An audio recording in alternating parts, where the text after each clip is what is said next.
Hi, I'm Jan with Academic Technologies, and welcome to the second video in our Socrative series.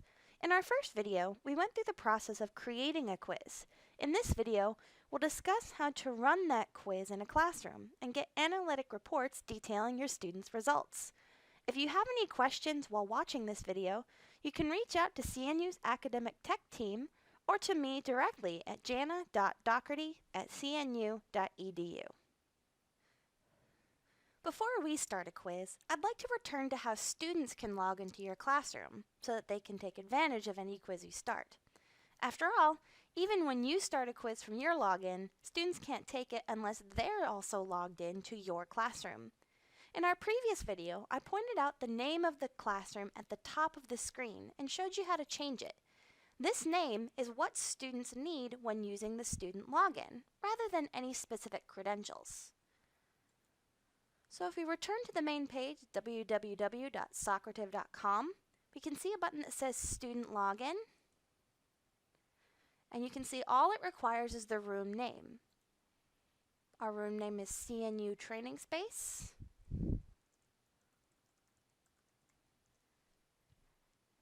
And I click Join to enter the classroom.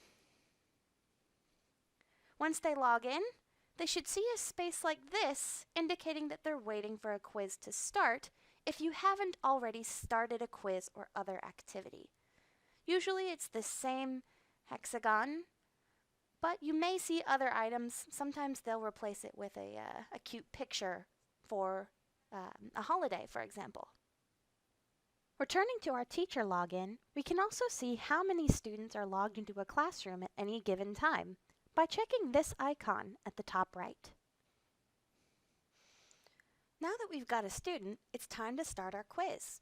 We can start a quiz immediately from the front page of our classroom just by clicking the quiz button. Once we do, the platform will walk you through a two-step process for starting the quiz your way. The first step is to select the quiz of your choice. I can even see our basic math quiz that we made in our previous video. The second step is to apply the delivery method you prefer this quiz to be in. You can select instant feedback, meaning that students will answer questions in order and receive instant feedback on their answers. Open navigation, where students can go through the quiz at their own pace, including skipping questions and backtracking until they submit the entire quiz as a whole. And teacher paced, where you, the instructor, control the navigation through the quiz for the entire class at once. For each method, there are additional settings on the side here that you can turn on and off. Most of these are self-explanatory, such as shuffle questions, shuffle answer, show question feedback, and show final score. But I'd like to address one in particular, require names, here at the top. Because this platform does not require students to have their own unique logins, using this setting will provide you a quick and easy way to gather identifiers that tie the quiz results to individuals by inserting an extra question at the beginning of a quiz. If you plan on including the results of a quiz in your gradebook, we recommend making heavy use of this option. I'd also like to note that students are able to place words other than their legal name in this question, which provides opportunities for you to create your own identifying system, such as unique code names for each student in your class. This can come in handy if you want to display whole class results without necessarily shaming any individual student in front of the class. Let's pick out a few options to get started.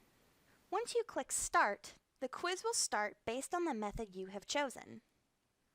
If you're controlling the quiz, you'll see each individual question come up in turn, as well as buttons that allow you to navigate to the next or previous question in your quiz.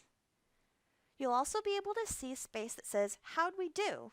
that shows how many students have answered, and an explanation, which you can show for your own form of feedback. If you choose a student-paced method, you'll be directed to a color-coded chart where you can watch student results come in. You may notice that no matter the type of quiz you choose, whether student-paced or teacher-paced, those results are going to come in real time. So let's watch this student finish their quiz.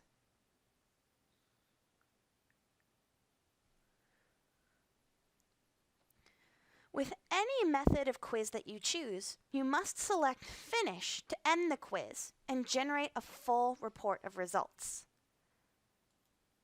Immediately after this quiz is over, we can either get our reports right away, go back to the chart, in which case that we just watched fill in, or return to the main page of your classroom where you launched the quiz. This page is especially useful if you're using teacher paste, where you don't get to watch that chart fill in real time. But don't worry if you don't have time right now to deal with the quiz reports or deal with the charts. All of this information is saved directly onto the platform, and you can reach it at your leisure. We're actually going to return to the main launch page, so I can show you how to access that information. All reports are stored in the Reports section of your classroom. To access a report, click on the quiz name, and you'll open the same window from before. You can view that chart,